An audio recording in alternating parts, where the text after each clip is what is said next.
자, 오늘 하는 게 뭐냐면 일단 우리 저번 시간에 배우기를 조건 명제라는 걸 배웠어요. 조건 명제를 배웠고요. 조건 명제에서 P이면 Q이다가 성립을 할 때, P이면 Q이다가 성립을 할 때 이게 참이면요. 얘네들의 가정과 결론의 진리집합의 포함관계가 진리집합 P가 진리집합 Q의 부분집합이야 라고 하면 일단 참이었죠. 그치? 그 다음에 얘가 거짓이라고 한다면 얘는 포함관계가 이렇지 않았어 라는 거잖아. 그치? 부분집합이 아니었어 이 얘기지. 그치? 그래서 우리가 여기서 더 이어나가서 발레가 속하는 영역, 즉 얘가 거짓임을 보이는 영역은 P이긴 한데 Q가 아닌 원소니까 이거죠. 그치? 여기 있었다고. 얘네 때문에 지금 거짓이었던 거잖아. 그치? 그런데 있잖아. 이런 상황에서요. 이 조건 P와 조건 Q에 대해서 우리가 따로 이름을 붙여주는 게 있어요. 뭐냐면 봐봐. 얘가 이 말뜻이요. 지금 진리집합 P가 Q의 부분집합이었다는 이야기는 이거잖아요. Q 이렇게 있고요. P 이렇게 돼 있잖아. 그치? 그럼 봐봐. 명제에서 쓰는 말뜻이긴 한데 이게 일상생활에서도 너가 충분히 이해가 되거든. 내가 이렇게 얘기할 수 있어요. 잘 봐. 집합 P인 것은 Q이기 위한 충분한 조건이야. 이렇게 얘기할 수 있어 없어? 있지. 충분한 조건이라는 거는 P이기만 하면 무조건 Q죠. 그러니까 충분한 조건이잖아요. 그치? 근데 Q인 것은 P이기 위한 충분한 조건은 아니지. 뭐 때문에? 여기 때문에. Q라고 해서 다 P라고 할 수는 없잖아. 그래서 내가 Q인 것은 P이기 위한 충분 조건은 아니지만 뭐라고 할 수 있지만 뭐라고 할 수 있냐면 충분한 조건은 아니지만 필요한 조건이야 해서 필요 조건 이렇게 얘기해요. 다시 Q는 P이기 위한 필요 조건이야 라고 얘기한다고. 언제? 이럴 때. 그래서 조건 P는 Q이기 위한 충분한 조건이야 이렇게 얘기하고요. 이게 성립한다고 했을 때 얘는 조건 Q는 P이기 위한 필요한 조건이야 이렇게 얘기한다고요. 그래서 필요 조건이다 이렇게 얘기한단 말이야. 그런데 잘 안 외워지잖아 이게. 이게 외워지는 게 잘 쉽지가 않다고요. 그래서 내가 봐봐. 우리가 P이면 Q이다가 성립을 할 때 조금 유치하긴 한데 한번 보세요. 얘가 P가요. 화살을 쏘잖아요. 이렇게. 화살을 쏴요. 그치? 화살을 쏘는데 이순신 장군님 그 호가 충무공이잖아요. 그치? 네. 이순신 장군님 화살 잘 쏘시죠. 그치? 몰라요. 하여튼. 얘가 그러니까 화살 쏘시는 분 충무공. 네. 그래서 조건 P는 Q이기 위한 충분 조건이야. 충무공 충. 그치? 아니, 이거 정석이 적혀 있는 거예요. 나한테 그러면 안 돼. 그 다음 봐봐. 얘는 지금 화살 맞았지? 뭐나? 필요 조건. 아시겠죠? 아이씨. 얼굴 빨개지네. 아시겠죠? 다시 봐봐. 진짜 무리수다. 아니, 근데 이거 생각보다 되게 효용성이 있어. 잘 봐. 조건 P는 Q이기 화살 쏘고 있잖아. 충분 조건. P나잖아. 그치? Q는 화살 맞고 있잖아. Q는 P이기 위한 필요 조건. 잘 외워진다니까? 직방이에요, 이거. 아시겠죠? 오케이? 그래서 봐봐. 이거 지금 보시면, 이순신 장군님 화내고 계시겠네요. 저 볼게요. 이렇게 되잖아요. 그치? 조건 P는요. 조건 P는 Q이기 위한 화살 쏘고 있으니까 충분 조건이야. 이렇게 얘기할 거고, 이 상황을 보고요. 자, 두 번째로, 이때 조건 Q는 P이기 위한 화살 맞고 있으니까 필요 조건이야. 이렇게 얘기할 수 있을 거라고. 맞지? 그쵸? 그 다음 또 만약에 이렇게 성립하지 않고요. 이렇게 성립한다고 합시다. Q이면 P이다가 성립한대요. 이러면 조건 Q는 화살을 쏘고 있으니까요. 조건 Q는 P이기 위한 충분 조건이야. 이렇게 얘기할 수 있겠죠. 화살을 쏘고 있으니까.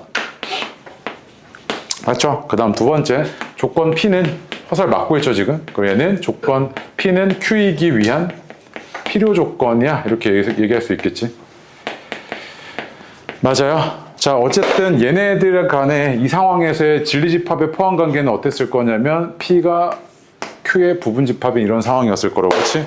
그래서 벤 다이어그램 다시 한번 그래서 설명을 해보면 P가 이렇게 있고 Q가 이렇게 있을 때 이 상황을 보고 이렇게 얘기할 수 있다고. P이면 Q야. 이거지. 그치? 즉 P인 것은 Q이기 위한 충분한 조건이야. 이렇게 얘기할 수 있던 거고. Q인 것은 P이기 위한 필요한 조건이긴 한데 충분한 조건은 아니야. 그치? 필요 조건이야. 이렇게 얘기하죠. 그치? 얘도 마찬가지로 자, 요 상태면은 진리집합 간의 포함관계가 이렇게 돼 있을 거잖아. 그치? 그러니까 얘는 Q, P 이렇게 돼 있을 테니까 자, 이 상황을 보고 내가 이렇게 얘기할 수 있지. Q인 것은 P이기 위한 충분한 조건이야. 이렇게 얘기할 수 있죠. P인 것은 Q이기 위한 필요한 조건이긴 한데 충분한 조건은 아니야. 이렇게 얘기할 수 있지. 그치? 그래서 이렇게 정리가 되는 거지. 그치? 그런데 있잖아. 요 상황도 있지만 자, 마지막 이런 상황도 있겠지. P이면 Q이다가 성립하고 동시에 Q이면 P이다도 이렇게 성립을 해. 이런 상황도 있었을 거라고. 맞지? 그럼 이때는 내가 뭐라고 할 수 있냐면 자, 첫 번째 조건 P는 Q이기 위한 화살도 쏘면서 맞기도 하지. 필요한 조건이기도 하면서 충분 조건이잖아. 그치? 그럼 우리가 줄여서 어떻게 얘기하냐면 조건 P는 조건 Q이기 위한 필요 충분 조건이야. 이렇게 얘기한다고요. 필요 충분 조건이야. 아이고, 글씨 좀 날리면 쓸게요. 아파가지고. 이렇게 되지, 그치? 그 다음 조건 Q는 다시 얘도 마찬가지로 조건 P이기 위한 필요 충분 조건에 이렇게 얘기할 수 있겠지, 그치? 그래서 자, 이 상황에서는 어땠을 거냐면 봐봐. 진리집합 간의 포함관계가 P가 Q의 부분집합이기도 하면서 동시에 Q가 P의 부분집합이어야 되잖아. 그치? 이 말뜻은 뭐냐면 P랑 Q랑 어때야 돼? 상등이지. 즉 진리집합 두 개는 어때야 돼? 같았어야 돼. 맞지? 맞아요?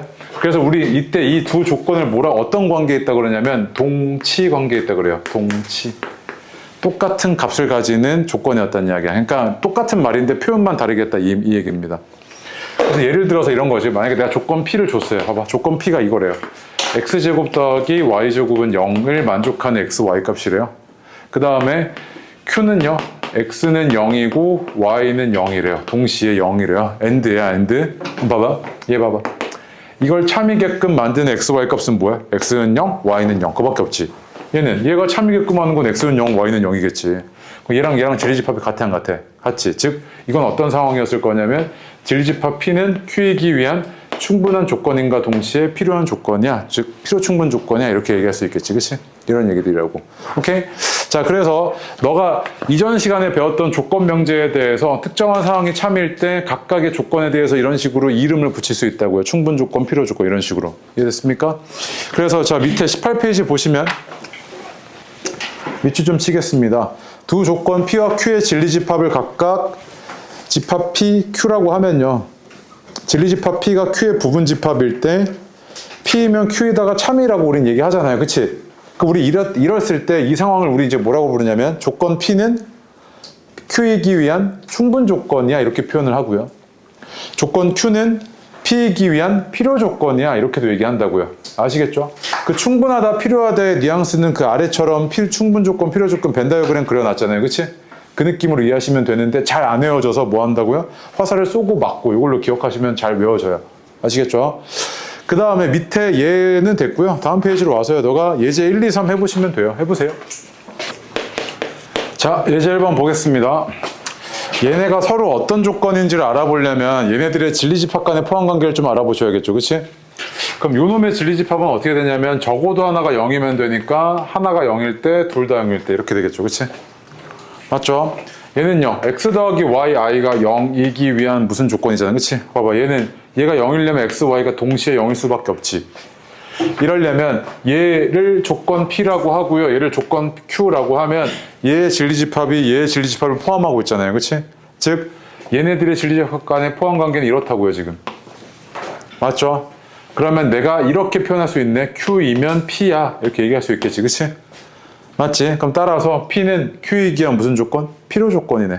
화살표 맞고 있으니까요. 이렇게 너가 얘기할 수 있을 거고 필요 조건이네 라고 얘기할 수 있을 거고요. 다 2번 볼게요. 2번은 x는 마이너스 y잖아요. 이 조건을 만족하는 진리집합은 이걸 만족하는 진리집합은 x는 뿔마 y죠. 얘는 이렇게 되잖아요. 그치? 그럼 진리집합 P가 Q의 부분집합이니까 P면 Q이다가 성립하고 있는 이런 상황이지. 그치? 그럼 P는 Q이기 위한 무슨 조건? 충분 조건이네. 이렇게 얘기할 수 있었겠죠. 그치? 맞죠? 그 다음 얘는요. 둘 다 동시에 1 이상이어야 되는데 얘는 딱 봐도 둘 다 동시에 1 이상이기도 하지만 둘 다 동시에 1이 아니라도 상관없지. 얘가 더 큰 개념 아니야? P면 Q에다가 성립하겠지 그러면. 맞아. 얘는 이것도 되잖아요. X가 1 이상 Y가 1 이하 이것도 되잖아. 이런 것도 포함 얘는 가지고 있잖아. 그래서 얘는 뭐야? 얘랑 얘를 포함관계로 봤을 때 이렇게 돼 있겠지. 그치? 그럼 P면 Q에다가 성립할 때니까 얘는 무슨 조건? 충분 조건이겠네. 이렇게 얘기할 수 있죠. 그치? 굳이 이거 뭐 세심하게 안 봐도 되죠 이건. 그 다음 4번 볼게요. x제곱 더하기 y제곱이 0인데 x랑 y가 실수래요. 얘는 x는 0이고 그리고 y도 0이야 이렇게 얘기할 수 있을 거고, 얘도 절대값 x 더하기 절대값 y가 0이려면 x도 0이고 그리고 y도 0이야. 둘 다 동시에 0이어야 되지. 이 두 진리집합이 똑같으니까 얘는 어때요? 서로 상등이니까 필요 충분 조건이지. 맞습니까? 됐죠? 네. 자, 그래서 예제 2번 또 보겠습니다. 예제 2번 보니까요, P가 Q에 기한 필요 조건이래요. 그럼 무슨 말이냐면 Q이면 P이다. 이거 화살표 맞고 있어야 되잖아. 그치? 이런 상황이었을 거라고요. 그럼 너한테 바라는 건 뭐냐면 진리집합 Q가 P의 부분집합이길 바라는데, 그때 이걸 만족해주는 실수 A의 최소값이 얼마게 이거잖아. 그치? 그럼 봐봐. 내가 P의 영역을 수직선상에 그릴게요. 그럼 얘는 P가 1 이상, 3 이하고 이렇게 되어 있고요. 5 이상이잖아요. 그치? 맞아요. 이게 지금 P가 속해져 있는 영역이야. 근데 Q는 어떠냐면 A 이상인데, 자, 말뜻이 뭐냐면 P는 Q가 가지고 있는 모든 원소를 다 가지고 있어야 돼. 맞지? P는 Q가 가지고 있는 모든 원소를 다 가지고 있어야 돼. 근데 Q가 만약에 요 따위로 여기 와 있어. 이렇게 와버리면 문제가 뭐가 생겼냐면 여기가 생기지. P는 Q가 가지고 있는 거 다 가지고 있어야 되는데 여기는 Q만 가지고 있지 P는 안 가지고 있잖아. 맞지? 그러면 이걸 만족하려면 A는 여기서부터 출발할 수밖에 없지. 이런 식으로. 중간에 끊겨 있으니까.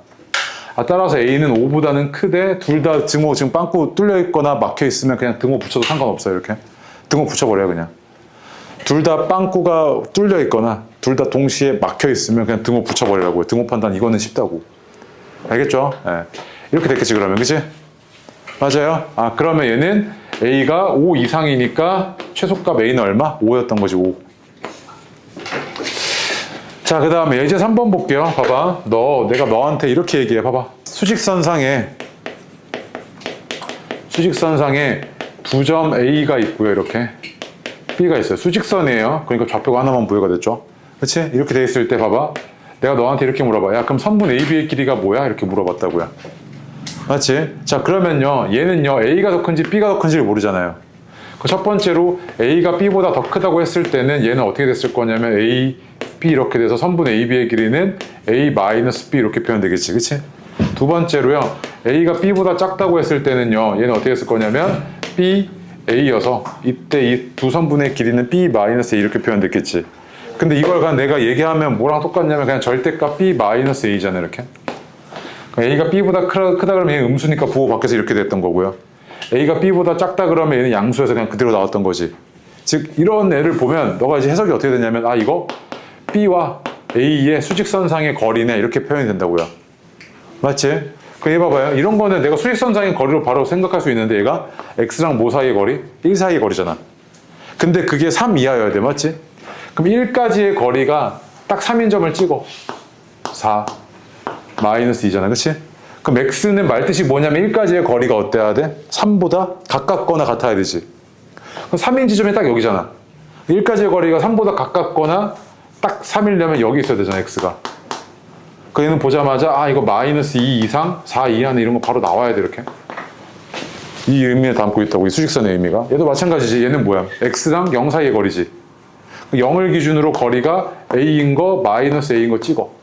0까지의 거리가 A랑 같거나 가까워야 되니까 X가 있을 수 있는 범위 이 범위잖아. 그치? 그래서 X의 범위는 이랬겠지 지금. 맞아. 자, 이랬을 거고, 이제 그러면 나는 뭐냐면 P가 Q에 기한 충분 조건이니까 P이면 Q에다가 성립해야 되고, 지리집합 간의 포함관계가 이래야 돼. 그치? 그래서 얘는 P가 지금 마이너스 2 이상 4 이하고, 그 다음에 Q는 이렇게 돼 있을 거잖아. 마이너스 A 이렇게 되어 있어야 내가 원하는 상황이지. 그치? 그럼 얘는 이것도 동시에 만족하면서 둘 다 빵꾸 뚫려있으니까 막혀있으니까 등호 바로 붙여버린 거야. 이렇게 되지. 그치? 그럼 얘는 이거를 만족하면서 동시에 얘도 만족해야 되잖아. 얘는 A가 2 이상인과 동시에 4 이상이어야 되지. 근데 이거 두 개를 뭐야? 동시에 만족하는 범위여야 되잖아. 동시에. 그럼 동시에 만족하는 범위는 뭐야? 얘지. 얘가 더 범위가 좁잖아. 그치? 그래서 최소값은 얼마였던 거야? 4였던 거지. 4. 다음 페이지. 4번 볼게요. 4번 보시면요. 자, 얘가 X랑 1 사이의 수직선상의 거리잖아요. 그치? 그럼 1을 기준으로 거리가 A 미만이어야 되니까 1 플러스 A, 1 마이너스 A. 딱 1까지의 거리가 A인 점들 찍었어요. 그럼 얘네보다는 1에 가까이 있어야 되니까 X가 있을 수 있는 범위는 1 마이너스 A보다는 커야 되고, 1 플러스 a보다는 작아야 되잖아. 그래야 1까지의 거리가 a보다 작죠. 얘도 x랑 마이너스 1 사이의 거리인데 얘는 마이너스 1까지의 거리가 딱 5인 점들 찍어. 4, 마이너스 6 이랬을 거 아니야. 그치? 그러면은 마이너스 1까지의 거리가 5보다 작은 점들이 x인 거잖아. 그치? 그러니까 5보다 가까이 있어야 되니까 이만큼이 딱 5인데 가까이 있으려면 요 사이에 있어야 되지. 이렇게 x가. 그치? 그래서 얘는 마이너스 6, x 4 이랬을 거 아니야. 그치? 근데 너한테 물어보기를 P가 Q에 기한 필요 조건이래요. 그러면은 P가 이걸 막고 있어야 되지. 이렇게. 그치? 근데 뭐는 아니라 그랬냐면 얘가 필요 충분 조건은 아니래요. 그치? 즉 둘의 진리집합이 상등이면 안 되지. 그것만 판단할게. 자, 그럼 어떻게 했을 거냐면 P의 진리집합이 어떻게 돼 있냐면 1 마이너스 A 1 플러스 A 이렇게 돼 있고요.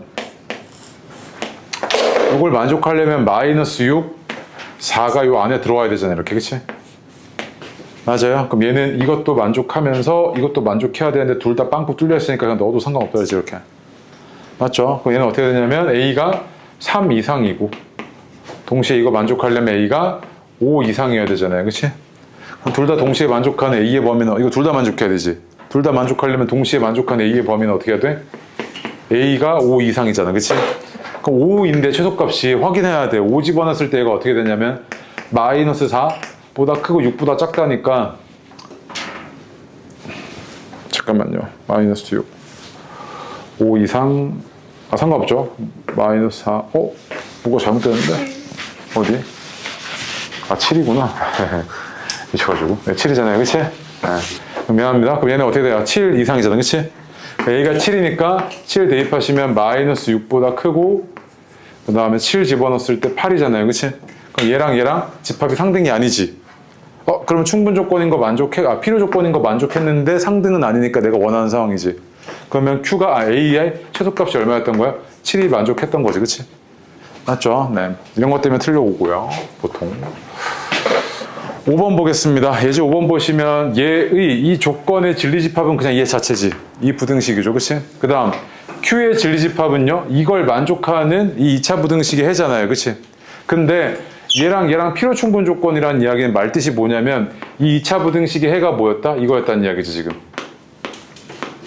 그래야지 둘이 필요 충분 조건이다 이렇게 얘기할 수 있을 거 아니야. 얘의 진리집합이 이거야지 같을 거 아니야 지금. 그러면 얘는 인수분해가 x 플러스 1, x 마이너스 2가 0보다 작다 이렇게 됐다는 이야기지. 그치? 그럼 A는 얼마였던 거냐면 마이너스 1이고 B는 마이너스 2니까 둘의 합은 얼마? 마이너스 3이었던 거지 이렇게. 그치? 맞습니까? 네. 자, 그 다음에 6번 별표인데 봐봐요 이거.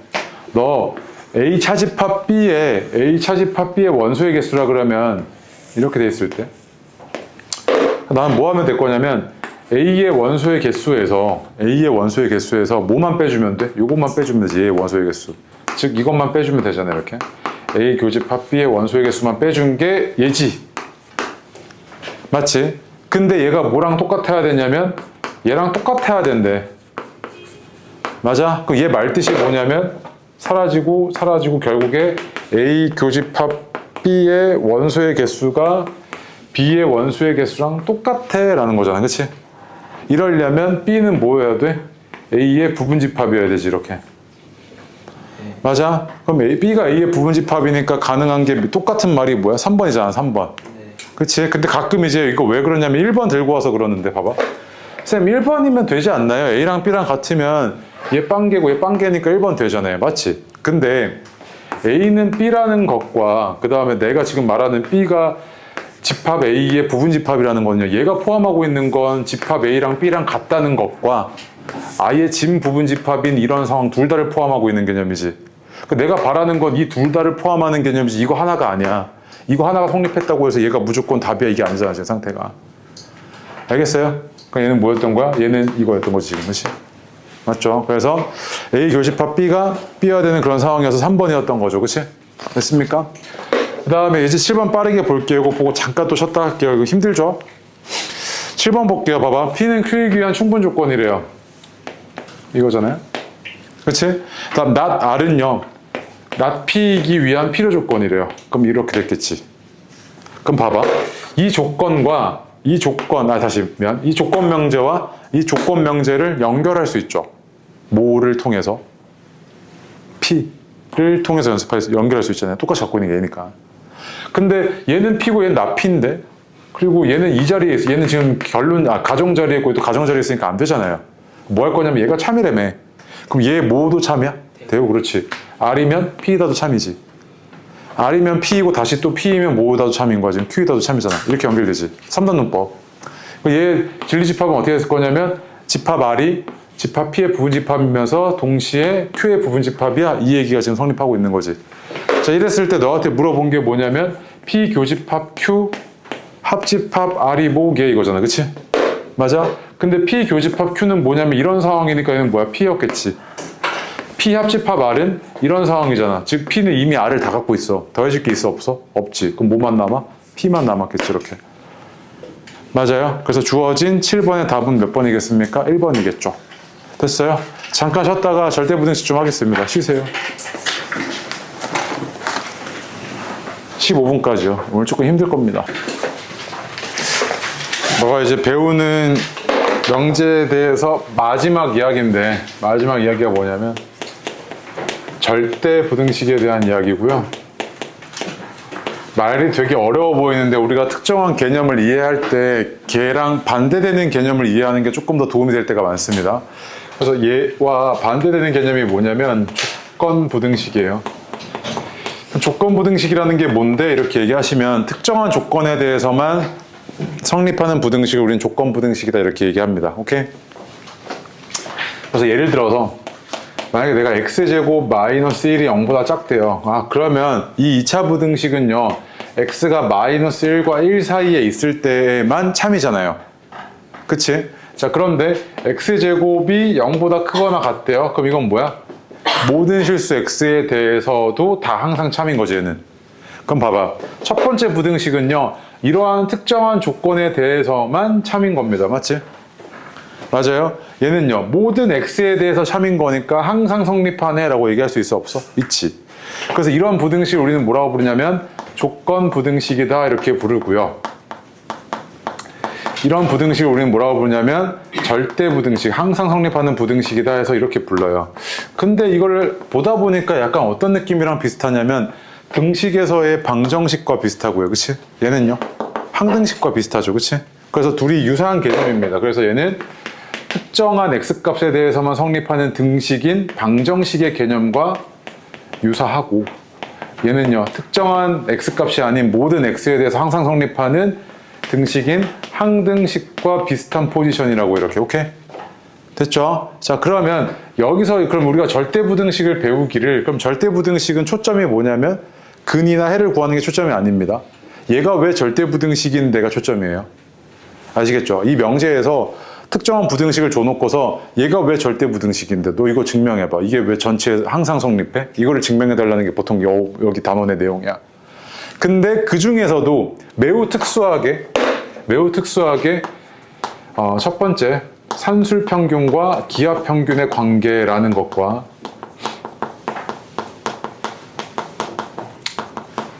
두 번째로 코시-슈바르츠 부등식이라는 요 왜 웃죠? 코시-슈바르츠 부등식이라는 이 부등식 두 가지가 절대부등식이거든요. 절대부등식. 자주 쓰이는 절대부등식인데 얘네 개념을 이해하시고 정리해 두시면 됩니다. 여기가. 아시겠죠? 그래서 일단 21페이지에 맨 위에 지금 보시면요. 우리가 식을 분류할 때 관계식으로 분류를 하면요. 관계요. 두 식이 어떤 관계에 있나로 분류를 해보면 같을 때와 같지 않을 때로 분류할 수 있죠. 그치? 그럼 얘는 등식, 부등식이잖아요. 그치? 맞죠? 그럼 등식 중에서도 특정한 x값에 대해서 성립하는 건 방정식, 모든 x에 성립하는 건 항등식. 그치? 부등식 중에서 특정한 x값에 대해서만 성립하는 건 조건부등식, 모든 x에 대해서 성립하는 건 절대부등식. 그래서 거기 위에 분류해놨습니다. 맞죠? 그 얘기 하시면 되고, 그 다음 너가 여기서 배우기에는 절대부등식에 대해서는 초점은 뭐냐면 얘 근이나 해가 아니라 얘가 왜 절대부등식인데 증명해봐 하는 거란 말이야. 오케이? 그럼 증명할 때 너가 자주 쓰는 여러 가지 개념들이 있는데 그 첫 번째가 뭐냐면 증명 과정에서 자주 쓰이는 겁니다. 오케이? 첫 번째, 두 번째 이렇게 있었을 때 봐봐, 내가 너한테 이런 거 증명해달래.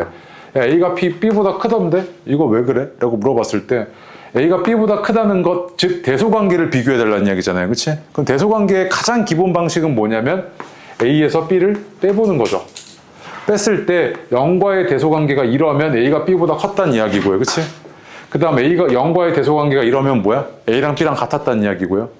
0과의 대소관계가 이러면 A가 B보다 작았다는 이야기지. 이런 식으로 우리가 빼서 증명하는 방식이 첫 번째. 오케이? 두 번째로 또 자주 쓰이는 게 A제곱이 0보다 크거나 같다. 즉 실수는요. 제곱이 항상 0보다 크거나 같잖아요. 정말 많이 쓰입니다. 증명 과정에서. 세 번째로는 A제곱 더하기 B제곱이 0보다 크거나 같다랑 그 다음에 절대값 A 플러스 절대값 B가 0이라는 거는요. 말뜻이 뭐냐면 다시 미안해요. 얘는 항상 성립하는 거죠. 그치? 항상 모든 A와 B에 대해서 성립하고요. 네 번째로요. A제곱 더하기 B제곱이 0이라는 것과 절대값 A 더하기 절대값 B가 0이라는 거는 말뜻이 뭐다? A랑 B랑 다 0이었네로 해석이 되는 거죠. 그치? 얘는. 다섯 번째로요. 절대값을 다루는 경우들이 많은데 절대값 A의 제곱은 뭐랑 똑같냐면 그냥 제곱한 거랑 똑같죠. 부호가 다 양수 처리돼요. 그치? 그 다음에 또 절대값 A는요. 그냥 A보다 크거나 같죠. 무슨 말이냐면 둘의 부호가 양수면 같죠. 근데 음수면요. 절대값 A가 얘보다 크죠. 그래서 얘는 항상 성립하지. 이렇게 자주 쓰이는 성질이에요. 이게 다섯 번째고요. 자, 그 6번, 7번 있죠. 이렇게 빼세요. 6번이 별표입니다. 6번. 얘가 이제 증명 과정에서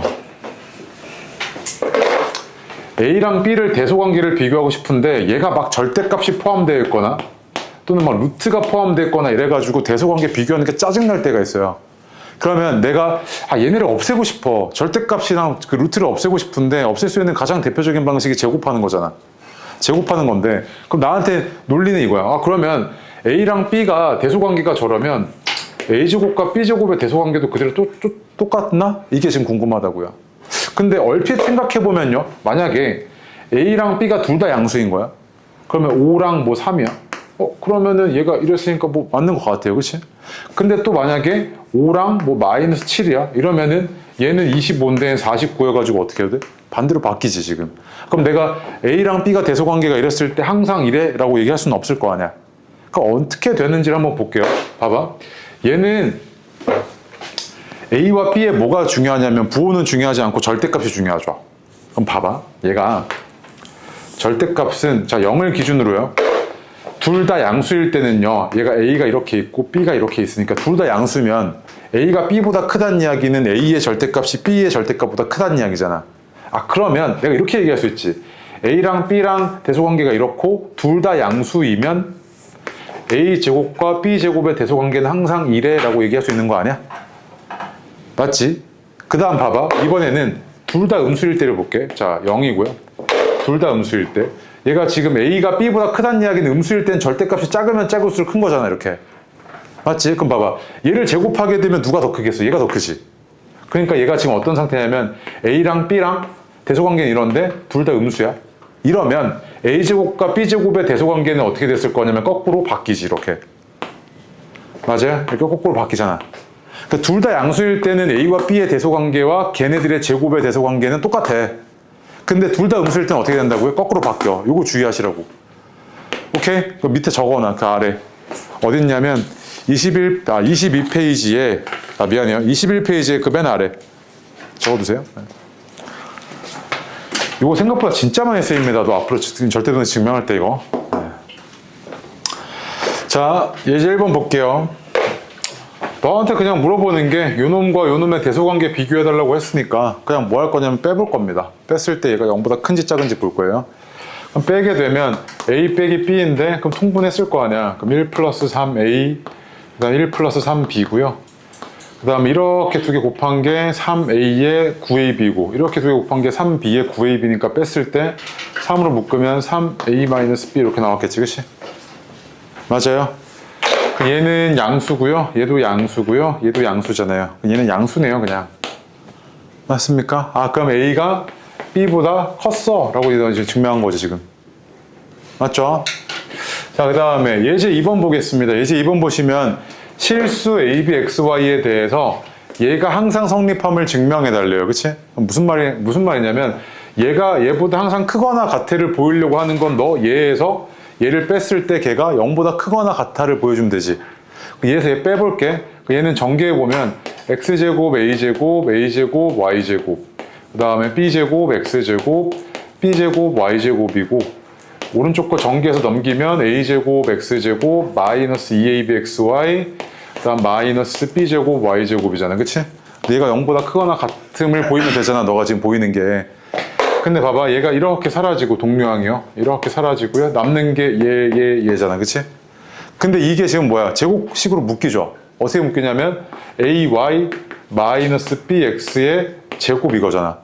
근데 얘가 그럼 실수니까 실수의 제곱은 0보다 항상 크거나 같아 안 같아? 같은 거지. 그럼 얘는 증명된 거지. 이게 끝이야. 근데 이 부등식을 우리가 뭐라고 부르냐면 얘를요. 코시-슈바르츠 부등식 이렇게 불러요. 얘를요. 얘가 방금 얘기했던 교육과정에 들어와 있는 절대 부등식 종류 중에 하나입니다. 외우라고 하는 것 중에. 오케이. 근데 얘는요. 나중에 네가 기하 벡터 하실 때 그때 더 중요한데 지금 당장은 그냥 이게 이런 내용이 있구나 정도만 알아두시면 돼요. 여기서 중요한 건 주인공은 2번이 아니고 1번입니다. 산술기하평균. 근데 어쨌든 얘는 알긴 해야 되니까 봐봐요. 얘가 언제 등호가 성립을 하는지도 볼게요. 봐봐. 언제 등호가 성립을 하냐면 얘가 얼마일 때? 0일 때잖아요. 그치? 즉 ay랑 bx가 같을 때 등호가 성립을 하잖아. 그럼 얘가 의미하는 바는 x분의 y랑 a분의 b랑 같을 때 등호가 성립하는 거지. 봐봐. x분의 y랑 a분의 b가 같을 때 등호가 성립한다고. 즉, 얘가 등호는 x분의 y랑 a분의 b가 같을 때 성립해 라고 적어주시는 게 코시-슈바르츠 부등식의 보통 제시가 이렇게 돼요. 그럼 얘는 언제 써먹는데 짜시가 라고 물어보시면 잘 봐요. 자, 내가 너한테 이렇게 얘기해요. x제곱 더하기 y제곱은 9던데 3x 더하기 2y의 최대값이 얼마야? 이렇게 물어봐요. 다시 x제곱 더하기 y제곱이 9던데 3x 더하기 2y의 최대값이 얼마야? 이렇게 물어본다고요. 그럼 보통 같으면 어떻게 했을 거냐면 네가 는 k로 갖다 놓고 집어넣고 연립해가지고 막 구했겠죠. 그치? 근데 얘가요. 어떤 관계가 있냐면 다항식의 제곱이요. 이 다항식의 제곱은 코시-슈바르츠 부등식에 따라서 얘네들의 개수의 제곱의 합 3의 제곱 더하기 2의 제곱에다가 x제곱 더하기 y제곱을 곱한 것보다 작거나 같다는 게 지금 코시-슈바르츠 부등식 내용 아니야? 이게 항상 성립한다고. 근데 그럼 얘는 얼마냐면 13이고요. 얘는 9잖아요. 그치? 그래서 얘는 얼마였던 거야? 117이죠. 그치? 그럼 얘 제곱이 117이니까 최대값이 얼마였다? 루트 117이었네 이거잖아. 그치? 이런 식으로 다항식의 최대값을 구할 때 우리가 써먹는 게 코시-슈바르츠 부등식이라고요. 알겠죠? 최대값이죠. 최대값. 오케이? 자, 그래서 이거는 뭐 사용례는 몇 문제 보면 아니까 됐고요. 자, 이제 뒤로 가겠습니다. 마지막. 산술평균과 기하평균이요. 이거는 미리 얘기하는데 너 고등학교 뒤에 이제 뭐 앞으로 배우는 대부분의 모든 거에서 다 쓰이고요. 수능에도 계속 나오고요. 계산 과정에서도 그냥 툭 튀어나옵니다. 그냥. 오케이? 이 단원뿐만이 아니라 그냥 툭 튀어나온다고요.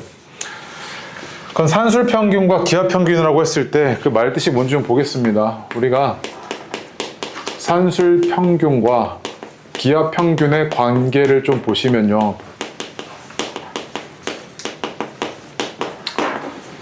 둘이 어떤 특정한 관계가 있다는 이야기인데 봐봐. 그럼 일단 산술평균이 뭐고 기하평균이 뭔데가 궁금하죠. 그치? 그럼 봐봐. 산술평균은요. 두 수가 있을 때 그냥 더한 거를 2로 나눈 거. 이게 지금 뭐야? 네가 쓰고 있던 그냥 평균의 방식이잖아요. 그치? 너가 일상생활에서 계속 쓰던 그 평균이 산술평균이었던 겁니다. 오케이? 그럼 기하평균은 뭔데? 라고 했을 때 두 수의 곱을요. 두 수의 곱을 넓이로 가지고 있는 정사각형의 한 변의 길이. 즉 두 수의 곱의 2제곱근. 제곱근이 뭐야? 기하평균입니다. 나중에 가면 세 수가 있을 테니까 3제곱근, 4제곱근 이렇게 나올 텐데. 어쨌든 그런 것 때문에 A랑 B가 0인 거는 신경 안 씁니다. 0의 제곱근은 0이어서 내가 신경 쓸 게 없잖아요. 그래서 기하평균에서 0은 관심이 없어요. 오케이? 어쨌든 얘가 기하평균은 그럼 어떻게 했을 거냐면 두 수의 기하평균이 이거죠. 두 수의 곱의 제곱근이요. 오케이? 그럼 봐봐. 얘네 둘은 어떤 관계가 있냐면요. 이게 항상 성립해요. 이게. 단 조건이 하나 있어요. 어떤 조건이 있냐면 A랑 B가 양수일 때. 물론 0인 것까지 포함이긴 한데 0은 여기서 초점에서 좀 벗어나요. 왜? 기하평균에서 0은 안 다루거든요. 그래서 양수일 때라고 얘기합니다. 근데 왜 그런지 한번 볼게요. 봐봐. 너가 지금 얘가 절대부등식임을 증명해야 될 거 아니야. 이 범위 내에서. 그치? 그럼 봐봐. 얘가 A 플러스 B가 2 루트 AB보다 크거나 같음을 보일 거야. 그치? 그럼 얘 넘길게 일로. 그거 넘기면 루트 A의 제곱이지 얘가. 네. 얘는 루트 B의 제곱이고 마이너스 2 루트 AB가 0보다 크거나 같다니까 왼쪽에 있는 얘가 인수분해가 되네요. 루트 A 마이너스 루트 B의 제곱으로 인수분해가 되잖아. 맞지? 근데 얘가 봐봐 0보다 크거나 같으려면 여기 안에 있는 이 수들이 뭐여야 돼? 실수여야 되지 실수. 실수이려면 A가 음수이면 돼 안 돼? 안 되잖아. 음의 제곱근은 허수잖아요. 그치? 얘는 양수여야 되니까 그래서 A도 양수고 B도 양수여야 되는구나 라는 조건이 달라붙었던 거야. 산술기하 평균에서요.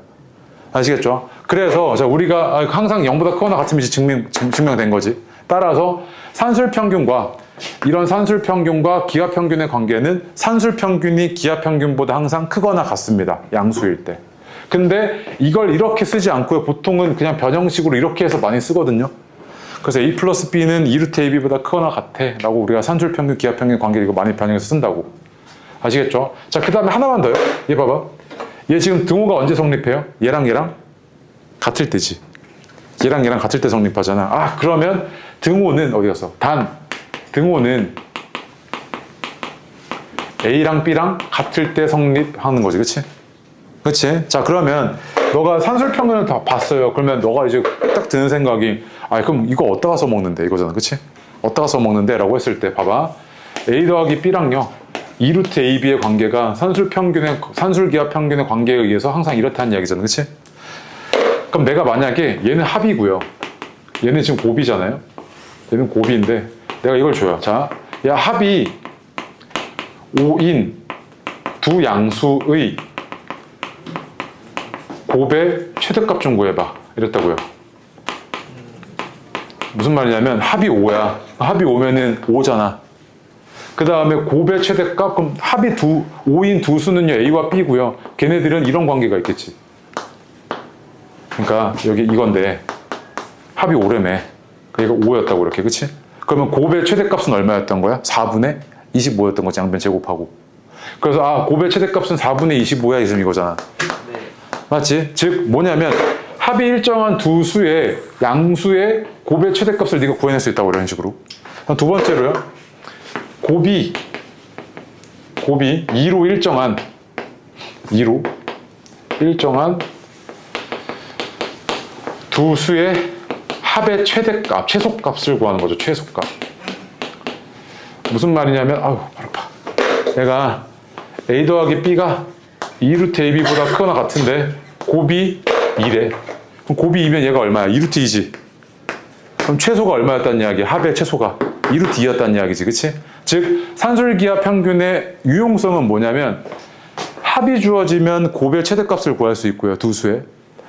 곱이 주어지면 합의 최소값을 구할 수 있죠. 그치? 이 관계가 산술기하 평균의 유용성이고 자주 써먹게 된다고요. 그래서 봐봐. 근데 곱이 일정한 애들 있잖아요. 곱이 일정한 애들은요. 보통 말로 잘 안 줘요. 어떻게 주냐면 이런 애들요. x분의 1이랑 x 봐봐요. 얘는 내가 굳이 얘 둘이 곱이 1이야 라고 줘야 돼 너? 아니지. 또 x분의 k랑 x 봐봐. 얘네 둘은 곱이 어때? k잖아. 안 줘도 되죠. 그럼 또 이런 애들 a분의 bm이랑 b분의 an이랑 이런 애들 뭐야? 곱이 mn이잖아. 굳이 내가 안 줘도 되지. 이런 애들이 그냥 산술기하 평균의 내용이야. 그래서 내가 너한테 이렇게 얘기한다고. 야 x분의 1 더하기 x분의 3의 3x의 최소값 좀 구해봐 이런다고요. 단 x가 양수야 이렇게 줘요. 그럼 봐봐. 합의 최소값 구하라 그랬잖아. 그치? 근데 얘 둘은 뭐야? 곱이 얼마인 애들이야? 3인 애들이지. 그럼 얘는 어땠을 거냐면 2루트 3보다 크거나 같았을 거라고. 그래서 얘 최소값은 얼마였다? 2루트 3이야 라고 바로 보이는 거 이렇게. 아시겠죠? 이게 산술기하 평균의 관계예요. 아시겠죠? 네. 자, 그래서 밑줄 좀 치고 가겠습니다. 어디 있냐면 23페이지에 방가로 1번에 산술평균과 기하평균이라고 되어 있는데 두 양수 A와 B에 대해서 이 관계가 항상 성립한다는 게 산술평균과 기하평균의 관계입니다. 즉 양수에 대해서는요 산술평균이 항상 기하평균보다 크거나 같아요. 오케이? 근데 이거를 보통 이렇게 안 쓰고 변형식으로 어떻게 쓴다? 이렇게 써요. 합과 곱의 관계로. 알겠죠? 변형식으로 이렇게 합과 곱의 관계로 변형해서 씁니다. 오케이? 네. 그 다음에 그 아래 방가로 2번 보시면 1번에 보통 산술평균과 기하평균을 어디다 써먹는데? 라고 했을 때 1번에 두 양수의 곱이 일정한 조건에서 합의 최소값을 구할 때 씁니다. 즉 곱이 일정하면 합의 최소값을 구할 수 있어요. 그치? 그 다음 동그라미 2번에 합이 일정하면 곱의 최대값을 구할 수 있어요. 그치? 이런 관계를 구하는 게 산술평균의 내용이라고요. 그럼 3번은 뭐 일단 됐고요. 자, 뒤로 와봐요. 뒤로 와서요. 거기 24페이지에 맨 아래 얘 6번 있죠. 얘 6. 그거 예제 6번이요. 아, 얘 6번이요.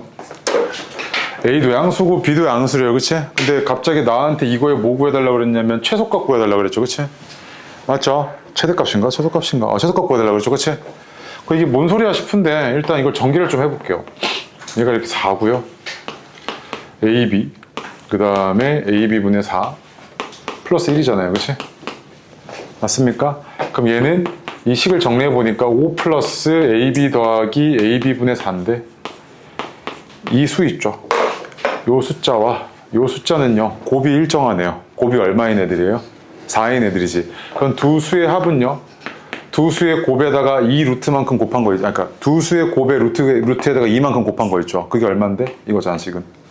얘보다 크거나 같다가 산술기하 평균의 내용이잖아. 그치? 그 얘는 얼마야 이게? 이만큼이 4잖아.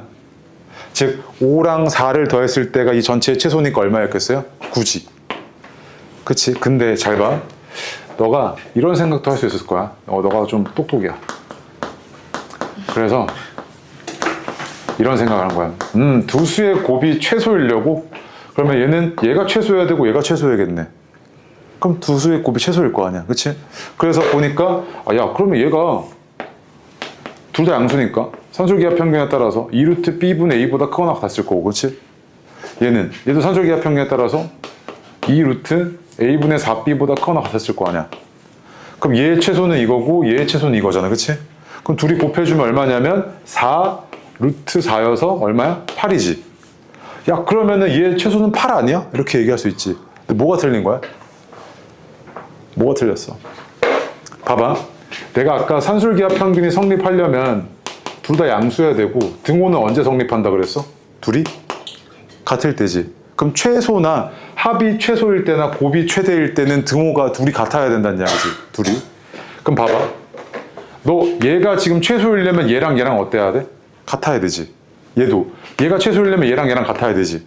그럼 얘랑 같다는 이야기는 AB가 1이었다는 이야기고 얘랑 같았다는 이야기는 AB가 4였다는 이야기잖아. 그럼 얘가 최소가 되기 최소가 되려면 AB가 1이어야 되면서 AB가 4여야 되지. 그럼 둘이 동시에 성립할 수 있어? 없어? 없지. 그러니까 얘는 이거이면서 얘는 이거인 상황이 불가능? 불가능하다고. 안 된다고 이거. 최소가 되기 위한 조건이 다르니까 안 됐던 거잖아. 그치? 그래서 얘는 어떻게 풀어야 된다? 이렇게 풀어서 썼어야 됐지 네가. 맞지? 하나만 더. 자 뒤로 와. 예제 4번 해보자고. 자 보겠습니다. 자 봐봐요. 이렇게 곱하고 이렇게 곱해서 뭐 전개해서 해도 돼요. 근데 이번엔 이렇게 해볼게요. 얘랑 그러니까 얘가 최소일 조건과 얘가 최소일 조건을 볼게요. 얘가 최소이려면 둘이 어때야 돼? 같아야 되지. 2AB는 1이어야 되잖아. 얘는 최소이려면 어때야 돼? 2AB는 1이어야 되지. 그럼 둘이 뭐야? 최소가 되기 위한 조건이 같지. 그 얘가 최소인과 동시에 얘가 최소일 수 있다고. 즉 얘는 최소값이 얼마냐면 2루트 B분의 2A고 앞에 게. 뒤에 거는 최소값이 얼마냐면 2루트 A분의 2B잖아. 그치? 네. 둘이 곱하면 4루트 4여서 최소값이 얼마다? 8이었네 해도 얘는 맞다고. 둘이 최소가 되기 위한 조건이 같으니까. 근데 얘는 다르니까 안 된다고. 동시에 안 되잖아. 네. 그치? 자 그럼 산술기하 평균 내용 중에서 3번만 일단 해봐. 3번. 답네 3번. 자 너한테 지금 물어본 게 두 수의 합의 최소값 물어봤잖아요. 네. 그럼 두 수의 합의 최소값 물어봤는데 그 최소값을 구해내려면 합과 곱의 관계에서 뭘 알아야 돼? 얘를 알아야 되지. 네. 근데 지금 두 수의 곱이 얼마인지도 모르잖아. 네. 근데 내가 두 수의 곱이 얼마인지는 모르겠지만 일정하게끔 약간의 변형을 가할게. 뭐 할 거냐면 얘랑 얘가 같게끔 1 더하고요. 1 빼요 이렇게. 네. 그럼 봐봐요. x 플러스 1도 0보다 크다는 이야기잖아요 이거. 그치? 얘 양수고 얘 양수지. 그럼 이 둘은 뭐야? 곱이 일정한 두 수잖아요. 네. 곱이 일정한 두 수의 합이지. 네. 맞아? 얘는 어떻게 됐을 거냐면 두 수의 곱이 얼마야? 4잖아. 네. 2 루트 4보다 아니고 2 루트 4보다 크거나 같은 애들이지. 얘와 얘의 최소값은 얼마였던 거야? 4지. 거기서 1 빠져야 되잖아. 그치? 그럼 이 전체의 최소값은 얼마였다? 3이었네. 약간 되는 거잖아 지금. 그래서 봐봐 또 내가 만약에 x-2분의 5랑 x 요거 해달래. 그 다음에 x가 2보다 크대. 이랬을 때 내가 너한테 물어보길 얘 최소값 얼마인게라고 했어. 해봐 요것만. 최소값. 얘 최소값 얼마야? 다 나왔어.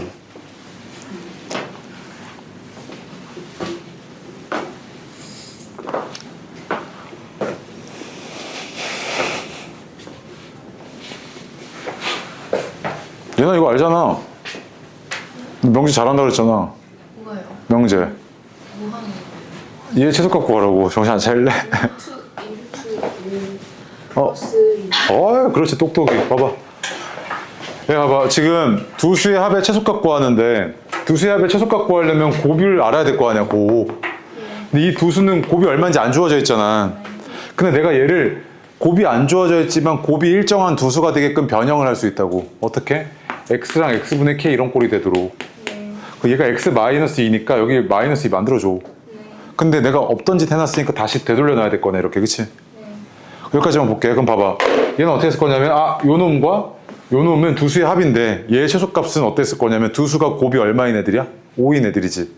그리고 0보다 크니까 산술기하 평균이 성립하고 있었을 거 아니야. 그 얘는 2루트 두 수의 곱인 5보다 크거나 같겠지, 이렇게. 크거나 같겠지, 2루트 5. 그러면은 이 전체의 최소값은 어떻게 되겠어? 2 플러스 2루트 2였겠지. 맞아요? 2 플러스 2루트 5였겠지, 이렇게. 나도 이제 마탱이 같지, 이렇게. 됐죠? 오케이? 네. 자, 숙제. 모르겠어요. 화이팅. 다시 복습하고. 여기요. 난 지금도 모르겠는데 까먹고 있어요. 원래 명제가 빡세요. 잠깐만요. 네.